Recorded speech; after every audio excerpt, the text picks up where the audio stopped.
까마귀 괴물을 물리친 신랑. 옛날 아주 먼 옛날에 신랑과 색시가 함께 길을 가고 있었어요.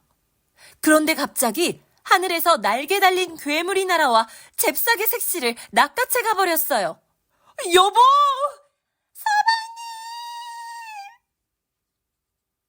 신랑은 날개 달린 괴물이 날아간 쪽으로 색시를 찾으러 갔어요. 한참 가다 보니 어느새 길은 없어지고 험한 절벽이 우뚝 앞을 가로막았지요. 신랑은 겨우겨우 절벽 위로 올라갔어요. 절벽 위에는 자그만 초가집에 할머니가 살고 있었지요. 신랑은 할머니에게 다가가 물었어요. 할머니, 혹시 날개 달린 괴물이 사는 곳을 아세요? 그놈이 제 색시를 채갔어요. 그놈은 무시무시한 까마귀 괴물이야. 그 괴물의 집에는 대문이 12개나 있는데 문마다 까마귀 부하가 지키고 있다가 낯선 사람이 지나가면 잡아 죽이지. 그러니 어서 그냥 돌아가도록 해. 안 됩니다. 저는 꼭 가서 색시를 찾아야 해요. 정 가겠다면 떡을 12덩이 가지고 가서 대문을 지키는 까마귀 부하들에게 한 덩이씩 던져줘. 그러면 무사히 그 집에 들어갈 수 있을 거야. 신랑은 할머니에게 떡 12덩이를 만들어 달라고 요청했어요. 할머니는 신랑에게 떡 12덩이를 만들어 주었지요.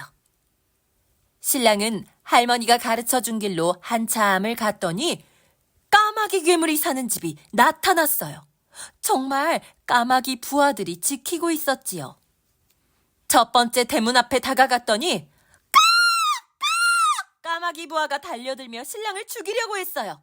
신랑은 얼른 떡 한 덩이를 던져주고 까마귀 부하가 떡을 먹는 사이에 재빨리 대문을 지나갔어요. 그렇게 떡을 한 덩이씩 한 덩이씩 던져주며 신랑은 12대문을 모두 무사히 지나갔지요. 신랑이 집 안으로 들어갔는데 아무도 보이지 않았어요. 저 누구 없어! 그러자 안에서 누군가 나오는데 바로 잃어버린 색시였어요. 신랑과 색시는 너무 기뻐 서로 얼싸안았지요. 색시는 말했어요. 서방님, 까마귀 괴물은 도둑질을 나가고 지금 없어요. 저기, 이 칼을 한번 들어보시겠어요? 신랑에게 까마귀 괴물이 쓰는 큰 칼을 들어보라고 했지만 칼은 꼼짝도 하지 않았어요. 그럼 이번에는 이 무쇠신을 한번 신어보시겠어요? 하지만 신랑은 무쇠신을 신고도 한 발짝 움직이지 못했어요. 그러자 색시가 말했어요. 까마귀 괴물은 이 칼을 마음대로 휘두르고 이 무쇠신을 신고 날듯이 뛰어다닐 수 있어요. 서방님께서도 까마귀 괴물이 올 때까지 힘을 길러야 해요. 색시는 까마귀 괴물이 몰래 숨겨두고 마시는 힘나는 물을 신랑에게 가져다 주었어요. 그렇게 신랑은 몇 날 며칠 동안 힘나는 물을 마셨지요. 그랬더니 이제 칼을 마음대로 휘두르고 무쇠신을 신고도 날듯이 뛰어다닐 수 있게 되었어요. 그러던 어느 날이었어요. 요란한 소리를 내며 까마귀 괴물이 돌아왔어요. 까마귀 괴물은 신랑을 보고 호통을 쳤지요. 내 놈은 누구냐? 감히 내 신을 신고 내 칼을 들고 있다니! 이 못된 까마귀 괴물아! 내 색시를 찾으러 왔다!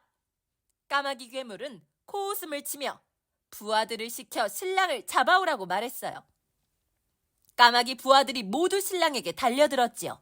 하지만 신랑은 무쇠신을 신고 날듯이 뛰어다니며 칼을 휘둘러 까마귀 부하들을 모두 물리쳐버렸어요.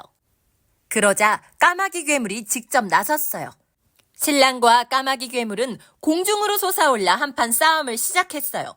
싸움은 몇 날 며칠 동안 계속됐지요. 마침내 신랑이 까마귀 괴물의 다리를 잘라냈어요. 하지만 다시 날아올라 제자리에 척하고 붙는 게 아니겠어요? 신랑은 까마귀 괴물의 팔도 잘라냈어요. 하지만 팔도 다시 날아올라 제자리에 척하고 붙어버렸지요.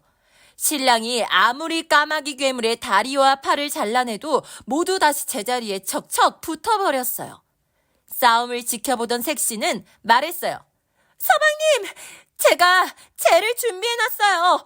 목을 치세요. 목을요.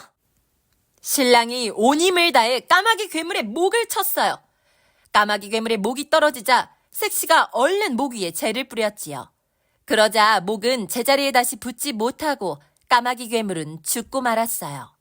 신랑과 색시가 집안을 살펴보니 금은 보화가 가득 쌓여 있는 게 아니겠어요? 신랑과 색시는 금은 보화를 가지고 집으로 돌아와 오래오래 행복하게 잘 살았대요.